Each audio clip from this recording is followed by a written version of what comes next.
Pangulong Bongbong Marcos nakatakda naman daw pong bumisita sa biktima ng lindol sa Bogo City, Cebu. Oy, sasama ba si Mar? Mar Gabriel, nasaan na kayo?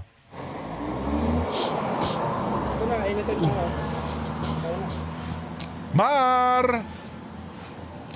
Yes, Jen, good morning. Nandito tayo sa Barangay Liki, dito sa bayan ng Sogod, dito sa Cebu. Alas 9 nga ng umaga, inaasahan mamaya na bibisita si Pangulong Ferdinand Marcos Jr. sa mga biktima ng lindol dyan sa lungsod ng Bogo.